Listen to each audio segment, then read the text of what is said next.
6. The Mist of World War III. My name is that of a war criminal. For now, you can call me Collector 662. I was forbidden to speak about my profession in any capacity. All of us were. We knew what would happen. That one final action that was supposed to unlock our deep-set fears of reprisal. There was no going off book. We were obedient and we were silent. If we did what we were told, we were handsomely rewarded. Everything we could ever want. All we had to give in return was our compliance. So why did I run away? It's a long story, one that I'll try to put into words here, but no matter what I say, it'll never fully describe the extent of what we did. That part of my life where I did some of the most terrifying, inhumane things a person could possibly do, and saw things that would mentally break a mind of stone. It's desperately trying to be sealed away forever in the deepest corners of my being. It always breaks free and floats back to the surface, shaking me at the quick of everything that I was. I remember wishing that it would stop, but that was just wishful thinking. It would always be a part of me whether I liked it or not. To be frank, I've been wanted for a couple months now. These people don't want me silent, imprisoned, or even dead. It's a whole other reason that I'll get to. For someone in my position, you can never be too safe. You keep a low profile, you stay away from public spaces, you use fake names, and change your appearance. But most of all, you keep moving. Staying in one spot for long is a fucking death sentence. I've got a place to hold up in. They'll be here eventually, but I'll be long gone. And better yet, I'll be someone new. I'm going to tell you everything I know, how I became involved, what my job entailed, everything we did. I will be blunt. This is 100% unadulterated. It's the truth, and nothing but the truth. There's no point in lying anymore. The world doesn't know what's happening, but soon they will. I hope you're still listening, but I'm not going to waste any more time, so here it is. Let's wind the clocks back to 1967. I was a young man. Of course, that fact alone perked Uncle Sam's ears up. I should have been in college working towards some sort of overall life achievement, but instead I was plucked right off the street alongside millions of other unfortunate souls to go die in some bumfuck jungle. Now that I think back, it's not like it was a fucking surprise anyway. I'm an American man. Going to war is practically a rite of passage. See, I was at the point in life where a man has grown just enough to feel something for his country, but hasn't yet grown out of that mindset that it's a bunch of bullshit. It was rough, with a few close calls here and there. In Vietnam, the culture shock alone was a nightmare to deal with. That, combined with the heat, the constant rain, all the things that the enemy used as a weapon to grind us down mentally. It was a bad time. I remember being pretty low. It's not like we were getting any love back home. The news coverage and shit we got was nothing short of propaganda. They paint us to be the good guys, but we were the fucking bad guys in this war. Things like that, they take a toll on you, but not that much to do what we did. My squad was losing it. We were being torn apart from all sides, and all hope was gone. We went from being a ragtag group of go-getters to a single desperate mindset. Kill or be killed. That was our plan. We were doing whatever we had to survive. It didn't matter who or what they were, we'd fuck them up. We'd burn their homes and villages to the ground, we'd slaughter their families, and we'd make their own lives worse than death if we had to. I don't remember exactly how it began or when it ended. I think the first person I saw die was a woman. A young woman, around 24 or 25. This younger kid shoved a whole Bowie knife down her throat. He pushed it in deep, and slowly he inched it back out. And the woman was like a river. So much blood flowed out of her mouth. The look on his face was fucking terrifying, man. It was like he was in some strange dreamlike state. His eyes were blacked out. His pupils huge and dilated to a fucking T. You know that look you get when you're high off your fucking mind? It was like that, but with a different sort of madness on his face. We had all seen that look before. It was our own. We were all fucked in the head after so much time. After that, it was a blur. All I remember is walking through the village, blacking out, then walking some more.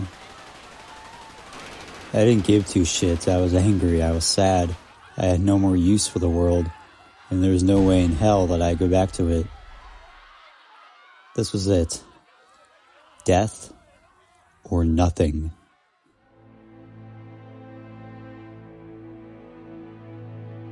Next thing I knew, I ended up in some field hospital. We caused quite a ruckus that night.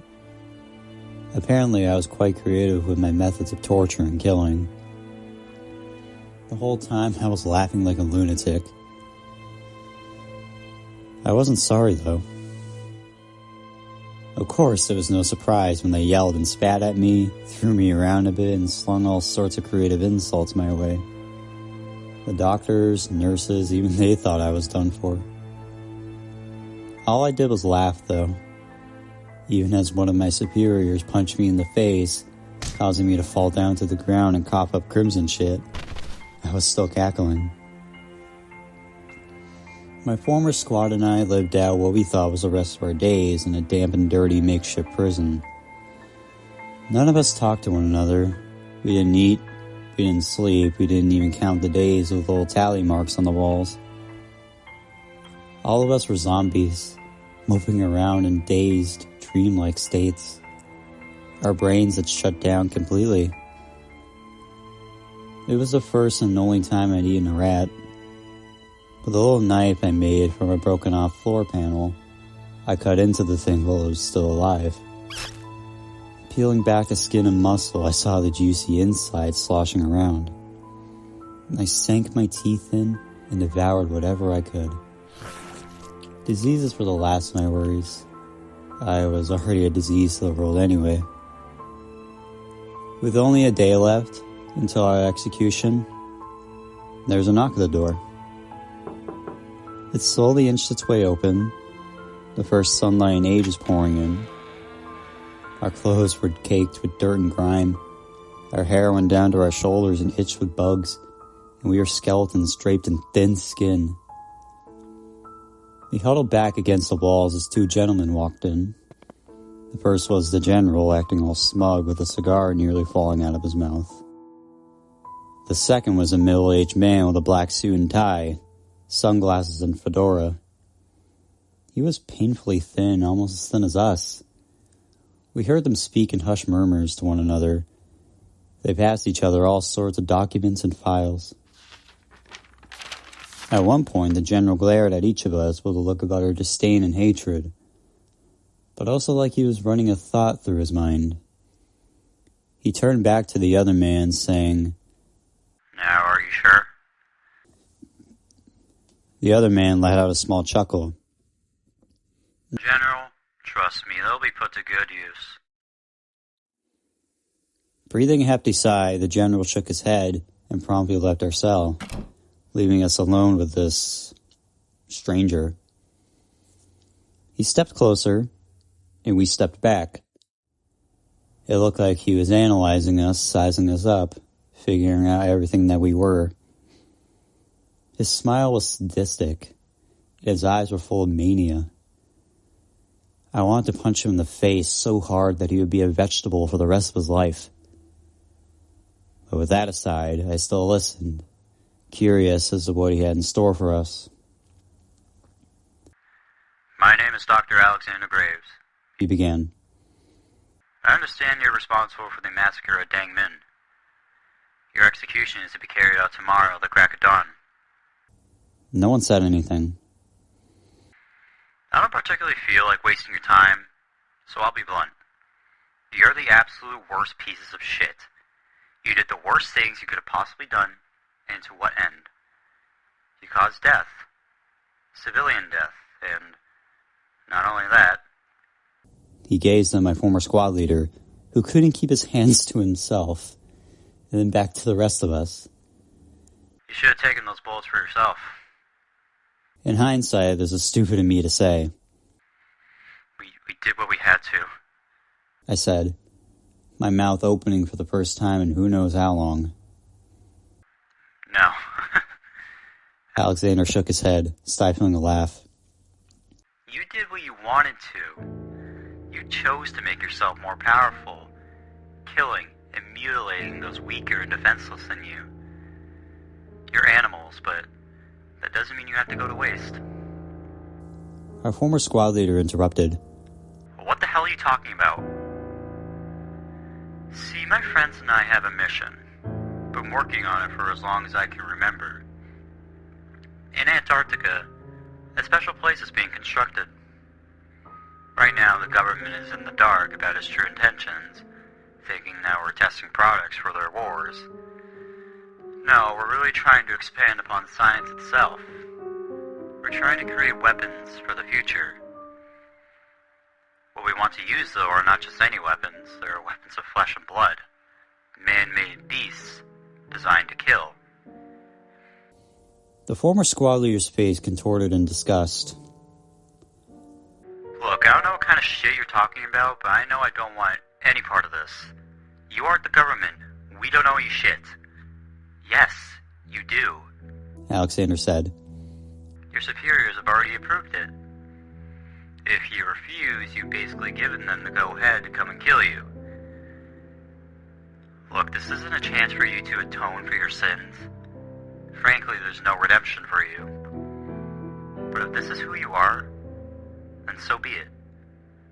Join me, and you can unleash yourselves like never before. This is what you want, right? I guarantee you, this isn't like anything you've ever seen.